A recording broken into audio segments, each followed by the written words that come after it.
I'm so glad that you decided to join in on devotions with me. Now, if you missed the days before this, I want to encourage you to go back. Now, it's my job to put a fire into you today because I want to encourage you not to quit. Why I can't quit. That's all I'm talking about every day this week. Important subject, and you know why? Because most people quit when it comes to the Lord in time of living for Him. Now, look with me here in Jeremiah 20, verse 9. We started with this verse at the beginning of the week. Jeremiah is a great example. I mean, he's teaching, he's preaching, he's obeying God. Then they take him and they throw him in a jail. Oh, he was mad. He started to get a little bitter. Look what he said. He said, now, if I say, I'm not going to mention him or speak anymore in his name.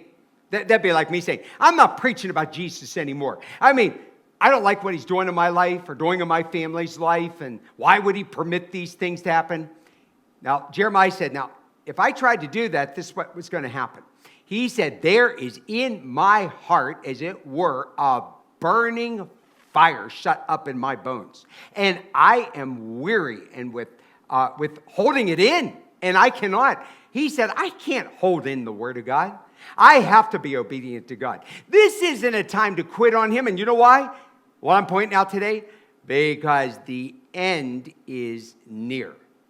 I mean what I said, and I said what I meant. I believe that we are living in the last days. Now look with me here in Acts chapter 17, verse 16. Now while Paul was waiting for them at Athens, his spirit was provoked. It made him mad within him as he saw that city was just full of idols. You know, we're living in a day, it's shocking the things we see going on right now. Now, look with me down here, 2 Timothy 3:13. It said, while evil people and imposters will go on from bad to worse. Did you ever say that? Boy, it's going from bad and now it's getting worse. Deceiving and being deceived. You know, people are just deceiving each other. They're deceiving themselves. We have these people out there, and I'm just telling you, they look idiotic. They'll put something out. I'm going to be up front here. I'm sure you've seen the medical doctor that's in charge of Pennsylvania. Okay, I'm not going to mention a name there. And it's a man that, in his later years, he had a family and everything else. And he was transformed into a woman. And this is crazy. Now, listen, we're not trying to judge him. But you know what? Which I'm going to, trust me, I got a sermon coming up on this. If I get up and I say something against that, the Bible tells us in the last days, the right will be wrong and the wrong will be right. They'll say, you're so mean and you're so hateful.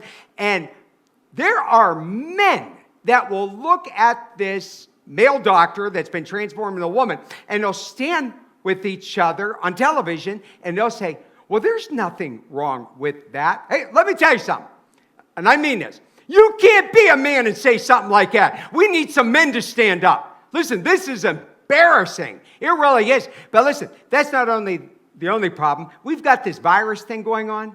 People look at money like it's all dirty. The virus could be on the money. And now they want to do away with money, and that chip is out. Most of Sweden now is getting the chip. They're doing away with cash.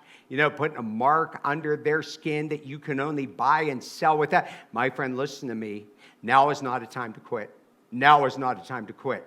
Jesus says when he returns, he's going to find most of his church sleeping.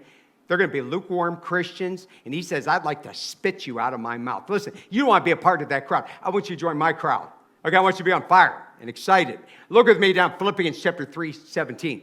Look what he says. He says, now, brothers, I want you to join in imitating me and keep your eyes on those who walk according to the example you have in us. I have some people in our church who are living for God. I mean, they're on fire for God. They're excited about God. The pastors are excited about God, and we're on fire for God. And let me tell you something. We're not sinless, and we are not, and we're just human, and we would like to quit like other people.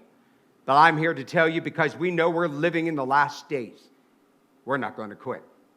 I want Jesus to come, and he will find me still with my working boots on. Not I'm sitting up along some beach picking up some stupid seashell somewhere. Listen, Don't quit. Now's not the time to quit. I want you to hang on after everybody else has let go. I want you to leave a lasting legacy. Listen, only one life will soon be passed. Only what's done for Christ will last.